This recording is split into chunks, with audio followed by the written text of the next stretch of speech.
Welcome to True Crime Garage. Wherever you are, whatever you are doing, thank you for listening. I'm your host, Nick, and ladies and gentlemen, behind the glass, we have the captain, and we would like to remind you that beer is the reason we wake up every afternoon. And if you put your beer in a coffee mug and you act like it's warming you up, no one's the wiser. It's good to be seen, and it's good to see you. Thanks for listening. Thanks for telling a friend.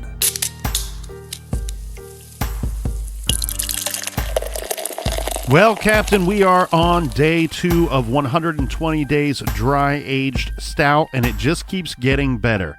This beer is from Evil Twin Brewing, and it's one of those rare go big and stay home stouts. ABV 17.5%, garage grade 4 3/4 bottle caps out of 5. And this week's beer is provided to us by these garage soldiers right here. First up, a big tomahawk cheers to Chandra in Mohawk, New York. And a big shout out to Kylie in Durham, UK. Next up, we have a cheers to Shelley in Kennebunkport, Maine. And a big OH Io. to Greg in Dublin, Ohio. Gregory. Next up, we have Melissa from Niagara Falls, Ontario. And last but not least, we have Laura sending a big cheers, mates, from Orlando, Florida. Thanks to everybody for filling up the fridge for this week's show. If you want to help us out with next week's show, go to truecrimegarage.com and click on that little donate button. And for all of our old episodes, download the Stitcher app and listen for free. Also, if you need more of the garage, sign up on Stitcher Premium for our weekly show, Off the Record, and that is enough of the business. All right, everybody gather around, grab a chair, grab a beer. Let's talk some true crime.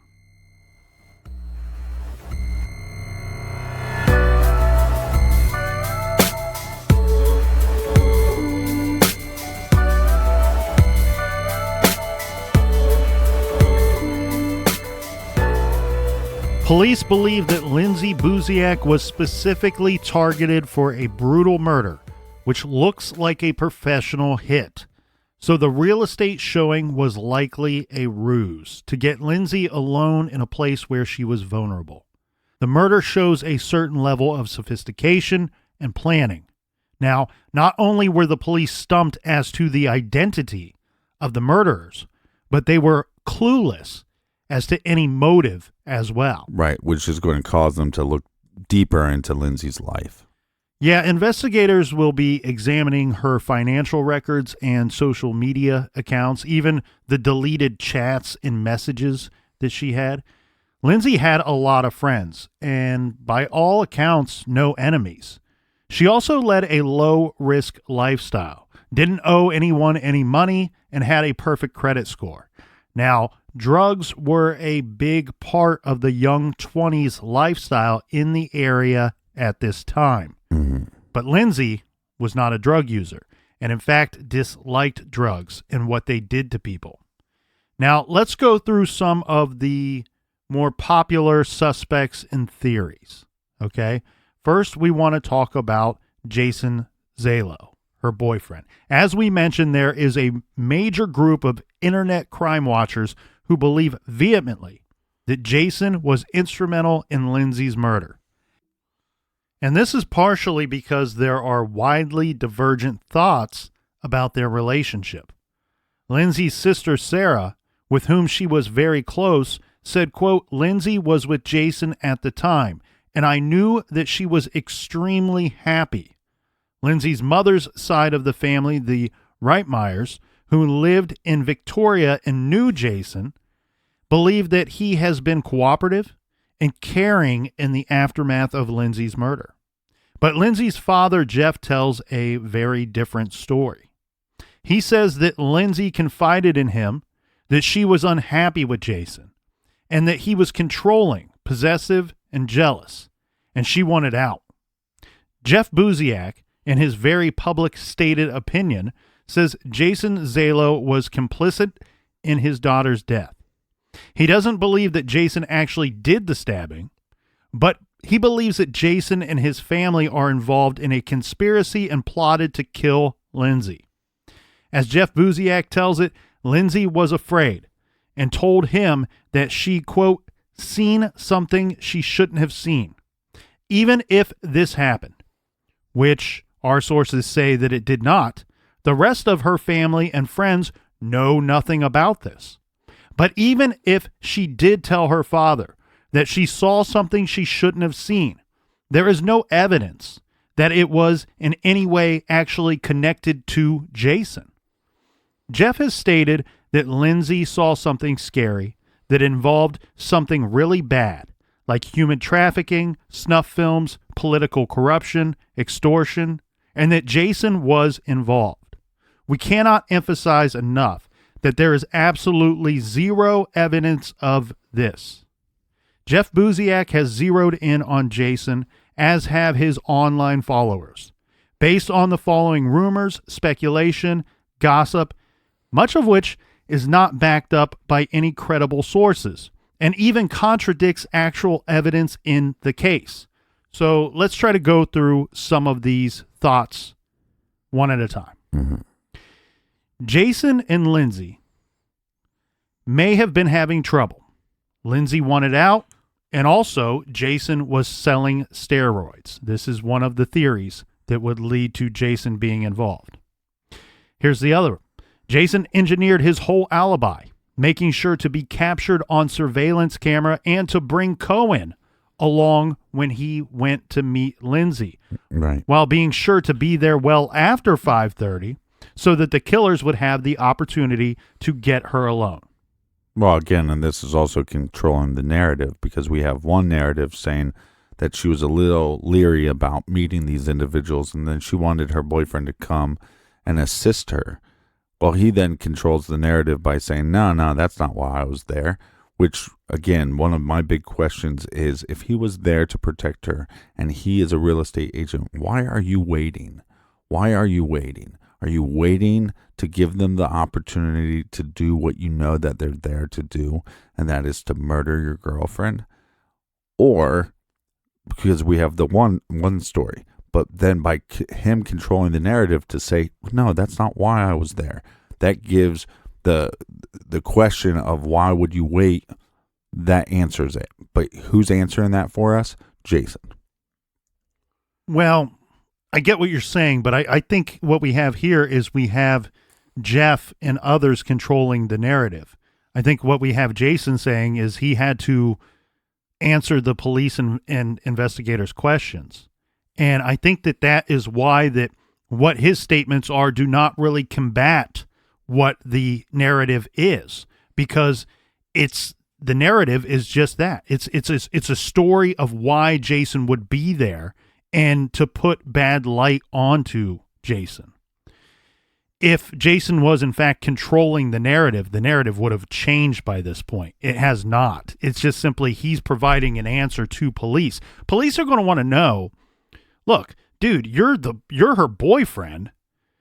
How the hell is it that you are the one that discovered her body? Why were you there in the first place? Mm-hmm. She's a big girl. She is showing this house. She doesn't need your help. What is your reasoning for being there? There's no coincidence in the world that explains away that you just happen to be at the place and find your girlfriend's dead body.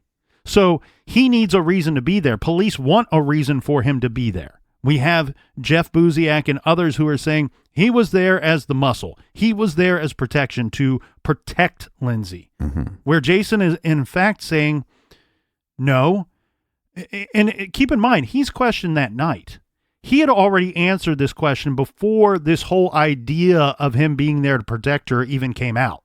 So it's not like he's Well, hold on a second, though. But if you're planning a murder, or you're planning somebody to murder your girlfriend, you can also then plan a couple steps. Hey, I know I need to be at this property because I'm going to be seen on surveillance. I'm going to call this individual. I'm going to have this other individual with me. This gives me an alibi. Okay, so I'm the one that finds her. Again, that makes some logical sense on how you open up the front door and within 2 seconds you're upstairs and you found her body and you didn't go looking anywhere else in the house. You went right to her. Was that part of the plan? So what I'm saying is it's not that far-fetched for him to, for other people to say, hey, we think that Lindsay was concerned about going and meeting these individuals, and he knew that would be a question that was brought up. So now I need to but it wouldn't shift the narrative. No. But the problem with that is it would not be the question. The question would be, why are you there at all for any reason? What is your reasoning for actually being there? To which he had a very plausible answer. No, I don't dispute that, but what I'm saying is it's not that far-fetched to think if somebody's involved in this. No, I get that. Figure out their story, beforehand. Well, of course. If you're going to go to the effort to hire somebody to kill somebody that you're definitely going to come up with some kind of story. Right. I mean, if you didn't, you've just put the cart before the horse there. It makes no damn sense. What I'm pointing, a lot of horses in this case. What I'm pointing out here is that the narrative that he was there to protect her in any shape or form was not even a thought at the time that Jason was initially questioned in the murder of his girlfriend. Right. Yeah. So it's not like, what I'm saying is he's presenting a reason for being there. He's not presenting a reason that's different than what was later said just to be different. Right. Is what I'm getting at. He's just giving a plausible reason. Yeah. Now, here's the other thing that I want to point out too.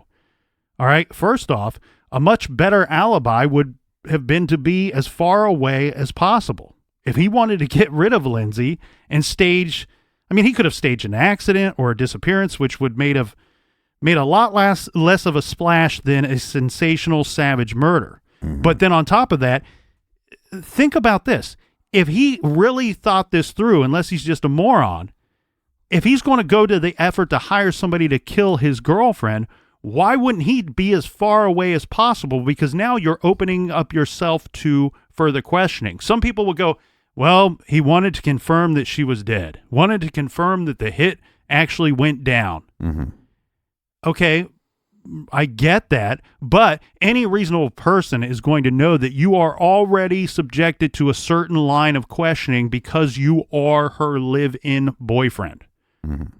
Now, if you're also the boyfriend and find the body, be the one that finds the body, you are opening up yourself to a whole other line of questioning. Right, which I agree, but I also think it's kind of one or the other. Be as far away as possible or be as close as you can. Hide in plain sight. Well, the thing here is, though, he had an alibi without creating one. Okay? He took Cohen with him to SHC, to whatever that meeting was that they were going to discuss that day. We know that he was the listing agent for that property. Jason was. Yeah. We know that Cohen and him had a hockey game later that night. Right. So he had a solid alibi from the time that he and Cohen arrived at SHC through the end of the hockey game. Instead, if he was involved, then we have to believe he went out of his way to go to the home that she was killed in. Again, that doesn't bother me because, like I said, it's one or the other. In my eyes, be as far away as possible, be around as many people as possible, or be as close as possible. And you're carrying your get out of jail free card with you in the passenger seat. I understand that, but what I'm pointing out here is that it's going to get real heated in the garage. It doesn't need to. What I'm pointing out is that it makes his reason for being there, for being at 1702 De Sosa Place, verifiable. It makes that carry more weight to me. He has a reason to be there that is not her protection. He has a reason to be there to get her to sign some papers, to go over some paperwork, to have a quick meeting. One, Cohen would be aware of this as he travels along with Jason. Two, you can verify this by the person that actually owns the property and by the person making an offer on the property as well. It doesn't make a lot of sense to me. Now, there's a lot of things in a lot of cases that are not supposed to make a lot of sense. So we can agree to disagree on that. Well, and I'm not saying that that's what I think. I'm saying I think that's a lot of these armchair detectives. That's where they're going, this doesn't add up to me. And that's all I'm saying. So some other things that people have pointed out here is that Jason moved his car from the cul-de-sac to the main road either to see a signal from the killers that the coast was clear, or to see whether they were gone, that they had left the property. I don't know. There's no way for us to verify why he moved the car. Right, because if you, again, this is another situation where somebody comes up with this theory and you go, well, that makes sense. I'll park here. I didn't see anybody. Now I move a little closer. Okay, now they gave me the signal. Okay, once I saw those individuals, now we got to get into the house. Okay, that makes some logical sense. But his story was, and if his story is correct, that he wasn't there to protect her, but he was just there for paperwork. He didn't want to interrupt her. He didn't want to seem like lurking. He didn't want these clients to come out and just see some dudes in the car and think, who the hell are these guys?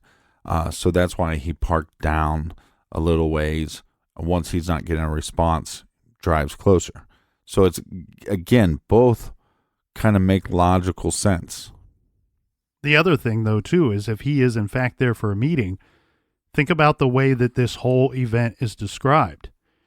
They pull up into the cul-de-sac and he's waiting in the vehicle, to which later he moves the vehicle to an actual parking space. Okay? Mm-hmm. Many times you can sit in a vehicle waiting and you're not in an actual parking space. The way that this is worded is that he actually moves the vehicle to park the car to exit the vehicle. Right. That also makes sense to me there. But again, we don't know. We may never know. And then again, of course, the statement that comes up often, that he ran straight up the stairs once he entered the house as if he knew where she would be found. There are several people out there, too, that say Jason is friends with some low-level drug dealer types. Well, let's just stay on that real quick.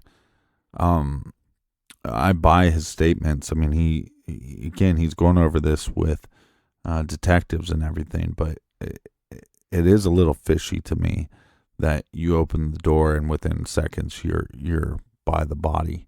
But again, it could have just been a gut feeling, or his thought maybe just been, I'm going to run upstairs first, or we don't know every detail that he, based on the shadowy figures that he saw or the layout of the house. We don't know. There could have been a reason why he decided to go up there first, and maybe just subconsciously. But I see why people find that a little fishy. I, too, found that to be strange. Now, we should point out and be very clear here that 2 years after the murder, Saanich police announced in a press conference that they had actually cleared Jason Zello. They admitted that as Lindsay's boyfriend, he had initially been a person of interest, but after a 2-year-long investigation, including 1,471 interviews, 30 search warrants, and follow-up on 752 tips, the Saanich PD Major Crimes Unit felt confident that Jason was not involved. The forensic evidence, footprints, and fingerprints found at the scene backed up his and Cohen's stories about their movements inside the home that evening, adding, quote, Mr. Zello and his friend were under intense police scrutiny. However, Mr. Zello was cooperative with police, took a polygraph exam, and passed. Based on forensic evidence, timeline of communications, witness testimony, video surveillance, we know he's not the killer. Was he perhaps somehow involved in the planning? Well, he successfully passed a polygraph, and he successfully took part in all of these interviews with us. So at this point in time, he is not considered a suspect, end quote. Well, I'm glad that you bring that up, because I really think that people don't look at evidence enough. And when you see this chatter online about certain cases, it drives me insane. There is evidence. And what we do have, and what the police are stating, is if you look at the forensic evidence and you look at the questioning and the interrogation and then the lie detector, what we know is that the events that he said that took place that night in that house, we know he's telling the truth about that. So that could, I think, should sway some people to go, well, if he's being cooperative and the police believe that his stories are truthful, then some of the things that don't line up, you have to start kind of favoring that maybe he is telling the truth, because law enforcement believe he is, or believe that they have evidence to prove he is. Yeah, and the thing too is we understand that polygraphs, they don't mean a whole lot to the captain or myself, okay? We understand that they don't hold up in a court of law. But I like them.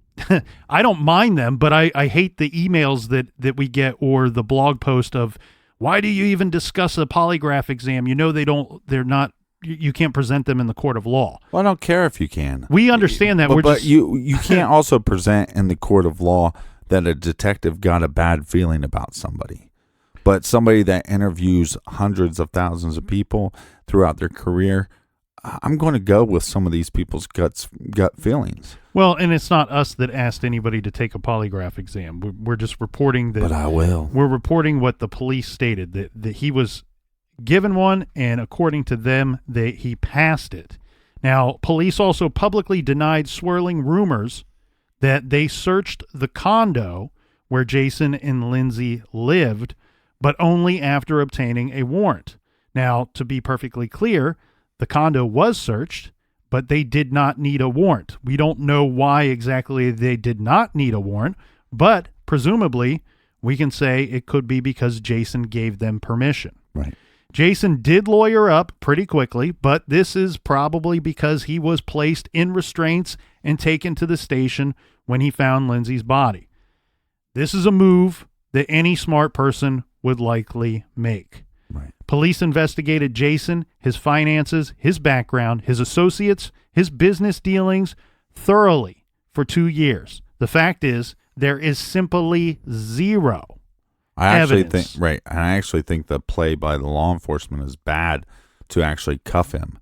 I think what they should have done is don't cuff him, take him down to the station for questioning and to see if he would lawyer up. But I think, like you said, once you're taken down and you're cuffed and you're in restraints, that might get you thinking, hey, this is serious, and I need a lawyer up.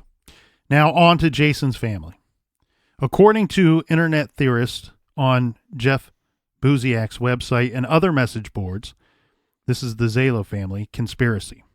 The theory is complicated, but let's go through it. Jason's brother Ryan and Jason's mother Shirley also worked in the real estate business. Lindsay actually met Jason through his brother Ryan, whom she met at their real estate course. They all worked for the same company and did business together. Shirley was Lindsay's manager at Remax, and depending on who you ask, either her mentor and confidant or her nemesis. Many believe that Shirley and likely Ryan were all in on this hit on Lindsay. And here's what they base this conspiracy theory on. Shirley Zello bought a lake house for Lindsay and Jason that cost in excess of $1.2 million and also paid for Lindsay's breast enhancement surgery. Let's go ahead and go through this before we move on to the next thing. Those statements are false, okay? The truth is the lake house was just Shirley's vacation home. Shirley owned this home. It was her vacation home. Right. And the other truth, Lindsay paid for her own surgery. So whatever people think that property or the money involved in the surgery or that property, however they believe it to be mixed up in the murder of Lindsay, it doesn't work out. Right. It just doesn't work out. Okay. And here's the other thing. Shirley had a lot of money, and therefore some people say she must have been involved in drug trafficking, money laundering, or a combination thereof. The truth is Shirley simply is just a very successful real estate agent and realtor. She's really good at what she does, and that has really advanced her career and her earnings throughout the years. Right. So, but to be clear, so there was a lake house. When they decided to move in, when Jason and Lindsay decided to move in together, that's where they moved. They were there for a while, and then after being there for a while, they moved out and got a condo together. Right. So we also have a situation where people point out that Lindsay found out about the corruption in Shirley, Jason, and Ryan's business, so she had to be eliminated.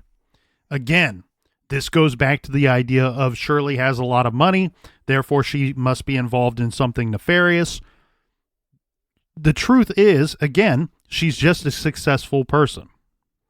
Now, Shirley set the whole thing up by calling Lindsay in a fake accent. So this is people saying that Shirley, Jason's mother, was actually the person that made that phone call to Lindsay. Don't we know by pings that the phone was in a whole different area until that Friday? You're absolutely correct. Shirley and Ryan, in disguise, were actually the couple who met up with Lindsay, or the Mexican couple that was hired to help to lure Lindsay into the home, and Ryan and or Shirley were waiting inside the house to kill Lindsay. Okay, so this one's a little convoluted because there's several different ways that this works out. But the gist of it is that Shirley and Ryan would be directly involved in the murder, either waiting outside for her for the meeting to bring her into the home, or one or both of them actually committed the murder themselves. Problem with this is that we know that Lindsay met with these two individuals, and we also have forensic evidence that puts them going through at least the downstairs. And so you're going to tell me that Lindsay is not going to recognize her boyfriend's brother in disguise, or the woman she works with and for? Right, possibly her mentor or nemesis. Either one. You either really like her face or you hate her face, but you know her face. Okay, here's some other things too, where people point out that Shirley was friends with the builder. Remember, we mentioned Joe DeSouza, and therefore she would have had access to the house. We can't say for certain if she would or would not have had access to the house. It seems a little far-fetched for me, because here's the thing. We have the statement of Lindsay not being the listing agent for that property. Mm-hmm. But it's believed that somebody at RE/MAX was the listing agent for that property.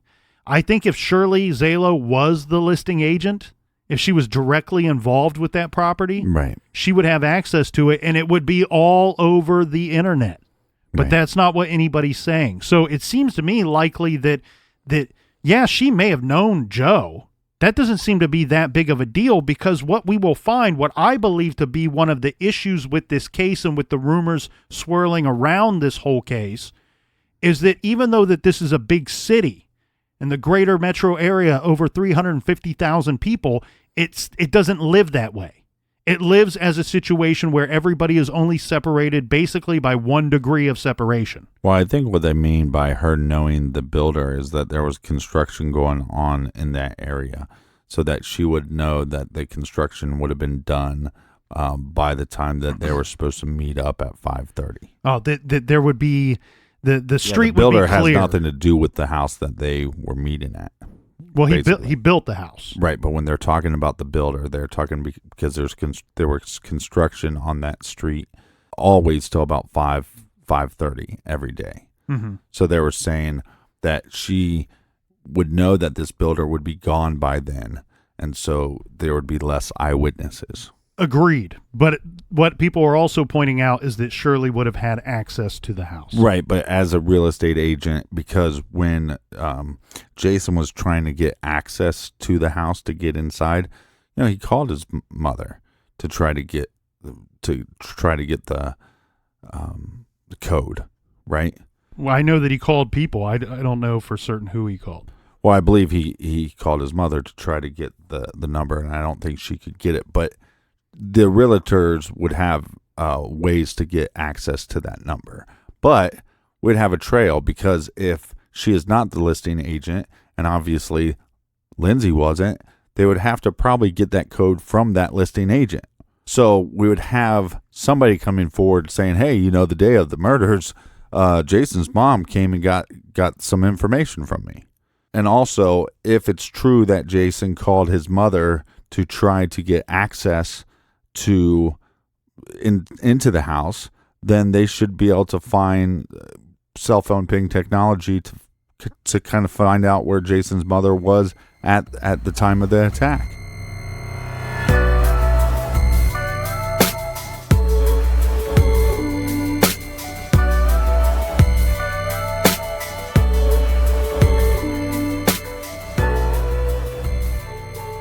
The 2019 FabFitFun Fall Box is now on pre-sale. Anyone who has experienced FabFitFun, they love it. I'm telling you, I've given this as a gift several times because I see the joy that it brings to the person opening up the FabFitFun box. First of all, you don't know what's going to be in there, but what you do know, it's going to be good because FabFitFun is a seasonal subscription box that sends full-size beauty, fitness, fashion, and lifestyle products straight to your doorstep each season. It retails for $49.99. $49.99, but always has a value of over $200. That's right, you heard me correctly. A value of over $200. And each box is customized to your specific interest. The fall box is the perfect way to treat yourself and get ready for autumn with carefully curated products. Plus, FabFitFun membership goes beyond the box itself. You can also take advantage of FFF TV videos and the FFF community forum and more. Order the FabFitFun Fall Box on pre-sale today. Use coupon code GARAGE and you'll get $10 off your first box at www.fabfitfun.com. That's Garage for $10 off your first box at www.fabfitfun.com.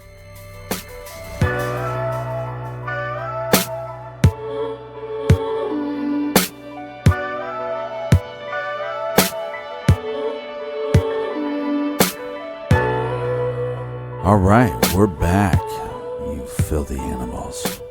So, continuing on the path here of the Zello family having some involvement or orchestrating this whole murder, people point out that Shirley, Jason's mother, was friends with a guy named Terry Sheen who lived in a nearby house. This is located near the murder house. Mm-hmm. And that's where some people claim that Shirley and Jason's brother Ryan escaped to hide after committing the murder.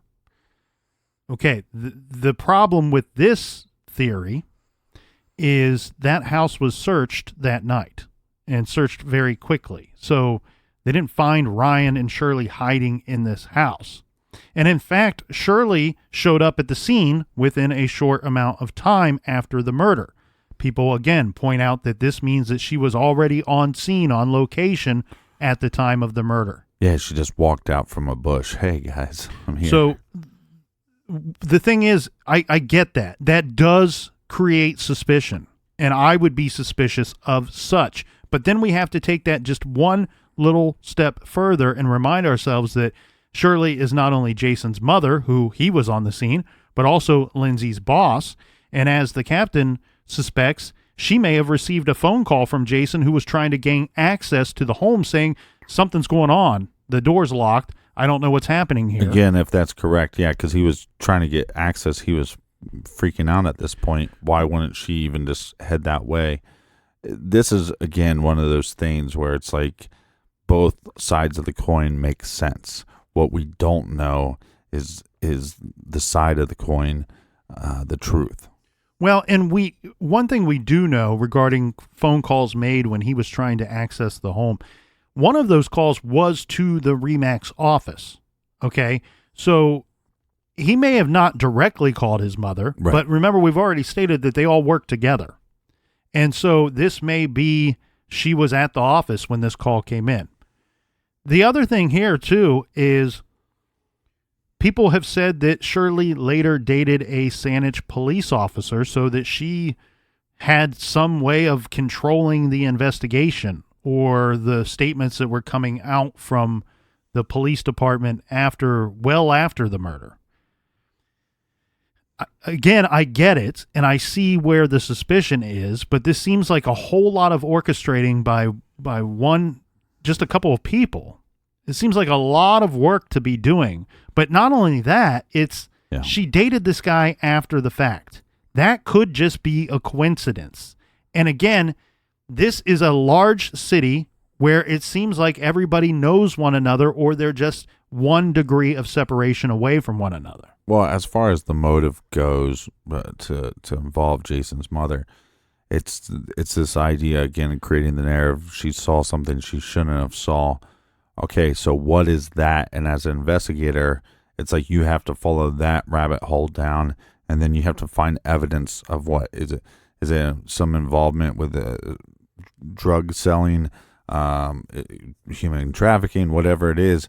But if you get to the end of the road and you can't find evidence of that, they're either just a good real estate agent or they're really good at hiding this other stuff. And before we move on, we would be remiss if we did not point out that some people say that the Zello family even had access to a killer, somebody that they could have hired to carry out this murder. Okay, this would be a man by the name of Ziggy Matheson. Okay, he is, by all accounts, a low-level drug dealer. Ziggy was a childhood friend and hockey buddy of Jason's and Ryan's. Yeah. Shirley rented a home to Ziggy. Now, Shirley rented a home to him for 5 years. Yeah. This wasn't a situation where he just poof appears on the scene shortly before her murder and then poof disappears shortly afterwards. Shirley rented this home to this man for 5 years. And she stated that, he lived there for so long because he always paid his rent on time and he didn't cause us any trouble when he lived there. That's not the kind of renter that you get rid of. Now, Ziggy was arrested for dealing drugs. This was years after Lindsay's murder. And he was also once charged with murdering a man who was dating Ziggy's ex-girlfriend, Shannon, and assaulting her. Keep in mind, we said charged with murdering. Mm-hmm. He was not convicted of that charge. There does not seem to be, I'm not saying that he's innocent in that situation, but in this situation, regarding Lindsay's case, there doesn't seem to be much of a connection between him and Lindsay other than he is a guy that was a one-time friend of Jason's. Right, but she sees something that Lindsay sees something she's not supposed to see. The mother then has to take care of it. I have this renter. He's a, depending on who you ask, low-level to mid-level drug dealer. He has a shady past. I'm going to hire him. Yeah, and the thing here, too, is probably for me, the strangest thing in this whole weird case is a phone call that some say took place and some say did not take place. Mm-hmm. Okay, so a friend of Lindsay's, after her murder, receives a call. She said that she received a call from a woman who was very obviously using a fake accent. And she received this call for unknown reasons. Her friend says that she tries to call the person back and called repeatedly until finally somebody answered the phone. Yeah. The person that answered the phone was Shirley Zello. This is one of those weird situations, Captain, where I don't know what to make of this whole idea. I personally believe that if this story is true, that's very damning. Well, that's what I mean. I don't know whether to make if this story is true or not, because we have Lindsay's friend who says that this is what happened. And then later we have Shirley saying that never happened. I don't know what that person is talking about. Well, right. But all we have to do is somebody can prove this through phone records. So again, as the investigator, I'm going, okay, you tell me this happened. You claim that Jason's mother called you, used this weird accent. Okay, The rumor was that the friend called the number back about 20, 30 times because obviously at this point, when your friend has been murdered and she's supposed to meet the Mexicans at the showing, and you possibly have heard rumors of this weird accent, and you get a call with that, you're just going to keep calling back, and finally Jason's mom answers. Now, there should be some phone record of that. But to me, it's one of those things where does it prove anything other than a phone call was made? No, it doesn't. But man, that would to me, that's a giant red flag if this is true. Well, that's what I mean. I don't know whether to make heads or tails of it, whether it being true or not. All we have is two stories. One story that it in fact happened, and the other story that it never happened. Well, if the friend wants to prove the point, they could, release the phone record. Well, what is that going to show us? That's at least going to show that the phone call was made, that there was an incoming call from a number, that she called a number back multiple times, and then somebody eventually answered. And if you can prove that, then that's some evidence that your story is correct. Right. But what I'm saying is we don't have a third party to tell us if this in fact happened or not. And so therefore I can't make an opinion on this whole scenario. Right, but that's what I'm saying. If I'm the friend and I know that this happened, I'm releasing those phone records to at least prove, to somewhat try to prove my point. Correct. I'm with you on that. So people need to keep in mind, though, that the Saanich police, they state that they have cleared the Zello family of any involvement. The spokesman for the Saanich PD stated in a press conference, quote, "We would like to state unequivocally that no member of the Zello family is considered a person of interest or a suspect in this investigation. Our detectives are satisfied that the Zellos have no knowledge or any participation in this horrific crime," end quote. So who's next on our list? How about Lindsay's ex-boyfriend, Matt Macduff? Shirley Zello said on Dateline that Lindsay had confided in her that she was afraid of her ex, Matt. Mm-hmm. Jeff Buziak says that Lindsay wanted to leave Jason and rekindle things with Matt. Mm-hmm. More importantly, what do the police think of this Matt? So Lindsay and Matt dated for 5 years from 2001 to 2006. There is some indication that their relationship was rocky. Dateline reported that she called the cops on him 3 times in that 5-year period. Matt did tend to be involved in the drug scene, and he did have some buddies who were considered to be bad news. One of these guys is a guy named Edgar Acevedo, who goes by Vid, and another is Erickson Delacazar, and his brothers and associates. Now, we'll get into them in a bit. But first, Matt has a pretty strong alibi, okay, for the time when Lindsay was murdered. 1, he was with his girlfriend's family. 2, this is over an hour away at the time. And Matt and Lindsay, they didn't have any contact with each other for months. And it had actually been broken up for nearly 2 years at this time. Right. Matt was interviewed and appeared to be genuinely affected by Lindsay's murder. Jeff Buziak implied that Lindsay was still in love with Matt and wanted to get back together with him.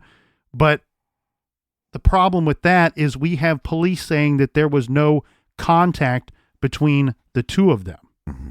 So we know that this is a murder for hire situation, or it at least appears to be that way. So when we look at somebody as a suspect, we can't just go, well, they had an alibi, so they didn't do it. You purposely hire somebody to do that so that you do have an alibi when the murder goes down. Well, like I said, be as far away as possible or as close. But the problem with this whole statement is, he may have known some bad people. Mm-hmm. There's no evidence to suggest that he was in any way involved. So I feel like with Matt, you're just really spinning your tires in saying, well, what if? But again, where is the evidence that there's any proof that he is tied to this murder? Yeah, law enforcement, they don't like him as a likely suspect. But there is a connection there. He might not be involved, but his knowing of Lindsay and his relationship with Lindsay could become a cause, correct? Well, one thing that police uncovered in their investigation of Lindsay was a possible connection to some very nefarious activity. Remember, Lindsay's father, Jeff, lived hundreds of miles away in Calgary, Alberta. Right. Lindsay flew out to visit him for 3 days in December of 2007. So they're going to be digging deep into her life to figure out where and why was she killed, right? Well, they go out to Calgary and they're investigating her murder. While they're there, they discovered that Lindsay reached out to a male acquaintance from Victoria, contacting this person once by phone and once via Facebook. It is not known whether the two actually spoke, met in person, or anything about the nature of their contact. In fact, Lindsay went out at least twice during her visit to her father. What she did, where she went, and who she saw is unknown. Okay, clear this up for me. She's the one that made contact with this individual? Or the individual made contact with her? What is reported is that she contacted this person once by phone and once via Facebook. Okay. Anyway, this person that she contacted was a family member of a very bad man who we've already named, Erickson Delacazar, from Victoria. Now, Erickson, along with a partner, Graham Scott Taylor, these two were arrested in January of 2008 in what Sergeant Horsley described as, quote, the largest drug bust in Alberta history. We're talking about $8 million worth of cocaine. This bust pulled in 67 kilos of cocaine, plus weapons and cash. All right, set up the dominoes, and with just one tiny little push, watch them all fall. Because this bust triggered a massive scandal that reached into the echelons of the Canadian political machine. We can't tear through all of that here. It's kind of a big story, as you can imagine. But within the next few months, right, 12 more operatives were arrested. And Calgary police, they figured out that this thing was much, much bigger than expected. So to emphasize this, Lindsay contacted a family member of Erickson Delacazar for unknown reasons and to an unknown extent. Right. Just a few weeks later, Erickson was busted in a massive operation. An informant based in Victoria told police about the large-scale dealings of Erickson and others, and wiretaps and surveillance had been in place for 2 or more months. The snitch had specifically told police about a safe containing over 40 kilos of cocaine. Just days after the bust, which took place on January 22nd, someone activated the burner phone, which had been purchased in November, to set up a meeting with Lindsay Buziak. They took the ferry from Vancouver to Victoria, met with Lindsay at 1702 De Sousa Place, and killed her, escaping and leaving almost no trace. Lindsay's murder resembled a targeted professional hit, retribution, or perhaps a message to be sent to someone. This huge drug bust was not immediately connected to Lindsay's murder until police in Saanich discovered that she knew some of the people arrested in Calgary.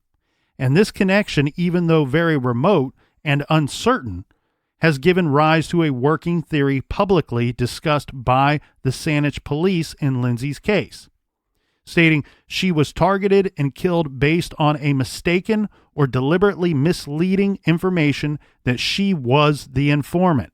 The people busted in the drug bust knew that there was a snitch. Somehow, Lindsay's name got passed along to the higher-ups in the drug ring, saying that she was the rat. Perhaps they knew she had been in contact with Erickson's relative, or the wrong person had come across her name. It's possible that cowardly lower-level drug ring members knew that Lindsay was not the snitch, but deliberately led others to believe so, that she was, and when they took care of her, they were seen as solving a big problem and getting retribution. Mm-hmm. And of course, It's possible that the real informant gave the drug gang Lindsay's name in order to save their own ass.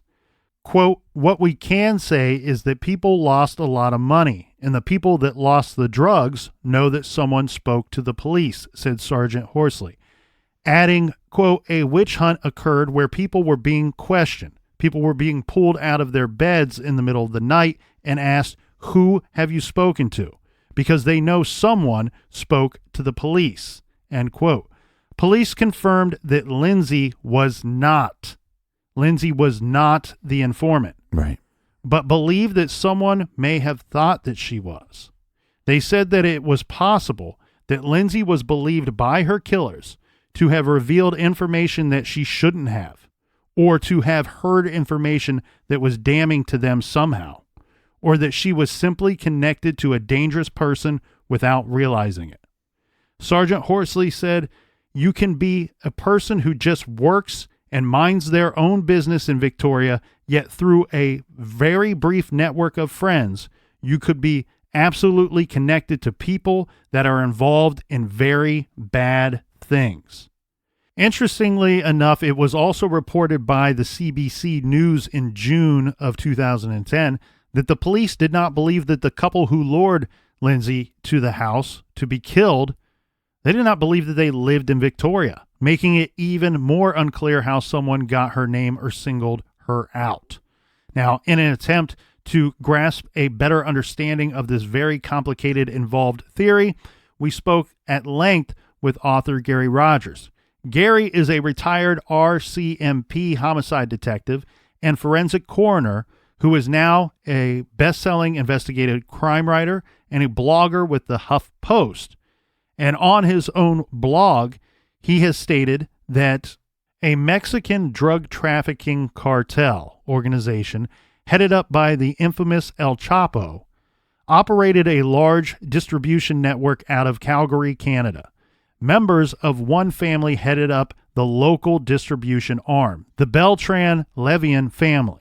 The cartel took a large monetary and security loss in what's called the Calgary High Noon Police Operation. The Calgary drug bust, as we discussed, they lost $8 million worth of coke, and 2 of their operatives and then 12 more were arrested after Lindsay's murder. As a result of the High Noon bust, the remaining mid to lower level drug trafficking players in Victoria, BC, and Calgary and Alberta were now well over their heads with debt and to the DTO's Western Canadian conduit. They had lost 67 kilos of cocaine. They were compromised, and their backs were up against the wall, and they sacrificed Lindsay's life as a diversionary scapegoat in a damage control conspiracy. Lindsay's hit was designed to send a message down the line to the distribution network that snitches would not be tolerated, and to send a message up the line to the cartel that the problem had been dealt with. Of course, we don't know who actually called for the hit on Lindsay or how she was singled out, but we do know that she knew a lot of people who were somehow connected to this drug trade, just by virtue of living in Victoria and being social and associating with people in that world like Matt Macduff, and perhaps her reaching out to a family member of Erickson Delacazar triggered suspicion by someone in the network once it discovered that there was a snitch, and it spiraled from there. Now, we should point out that Erickson was, in fact, in jail at the time of Lindsay's murder. One thing that I do want to discuss, though, Captain, is as far as Gary's upcoming book, he has an even more developed theory about who killed Lindsay. Mm-hmm. And it all stems from what we just spoke about. It's all tied to the High Noon drug bust and the players involved. Mm-hmm. One of the men charged in the High Noon bust was Leo Rojo Beltran. He's a Mexican citizen with deep drug connections. He was part of the family that ran the cartel's Canadian distribution arm and was very high up in the organization. He lived in Calgary. His sister, Mila Rojo, lived in Barnaby, near Vancouver. One of the drug transport vehicles used in the drug trafficking scheme was stationed at her home, So she is very likely involved in all of this. Now, Mila had a very heavy Hispanic accent, and she looks very similar to the police sketch of the woman who met with Lindsay outside of the D'Souza Place residence. With the right build, short blonde hair, and a profile similar to that in the drawing. Leo is 6 foot tall, with very light skin and a medium build. These two fit the bill of Lindsay's, quote, Mexicans perfectly. Mm-hmm. Leo Beltran was arrested in the wake of the High Noon bust in December of 2008. He was held for a year only on charges of possession of proceeds of a crime. But on his file, it noted specifically that he was the specific target of another investigation. We don't know what that is. One has to wonder, is this Lindsay's case? Leo was deported from Canada to the U.S. in 2010, and Mila left Canada as well. They both moved to Southern California. Lucky you, California. Gary believes Leo and Mila are Lindsay's killers. Why would Leo Beltran have thought that Lindsay was the informant? The short answer is we don't know. Neither do the police. Gary also believes that it is possible that Leo Beltran knew that Lindsay was not the snitch. Right, just a scapegoat. Right. That he believed that the cartel would believe him when he said that he had taken care of the informant. By killing her, involved or not, he was sending a message that the problem was dealt with. Whoever did kill Lindsay, they covered their tracks very, very well. No DNA, no weapon, no fingerprints. Bloody footprints that didn't lead to anything. A burner phone. A vacant house sitting for more than a year, unlikely to have any other people around. Almost dark, a quiet neighborhood, and a stealthy exit. No one saw anything, including a getaway car or bloody clothes. Lindsay was lured to the house and attacked from behind in an upstairs bedroom away from windows. Police came to the conclusion early on that Lindsay was targeted in a professional hit, and after 11 years, they still believe that this was the case. Our recommended reading for this week is dyingwords.net. That is where you will find Gary Rogers' blog and information on this case. He takes a deep, deep dive into all of the angles, and I recommend if you want to learn more, you can find a lot of that, well, all of that there. The captain and I talked about this could have been a case that we could have covered for several weeks. It's a big case. There's a lot of speculation. Just that big drug bust on its own is a huge story. Yeah, there's many layers of this onion, and if you want to dive in a little bit further and not just take our word for it, this is where you want to go. The other thing that the captain and I believe is we agree with the statement that this appears to be a professional hit. Yeah. Somebody, for whatever reason, wanted Lindsay Buziak dead. What we also agree on is that if you could determine the motivations for that factor, then you very likely will find the road that will lead to the killing.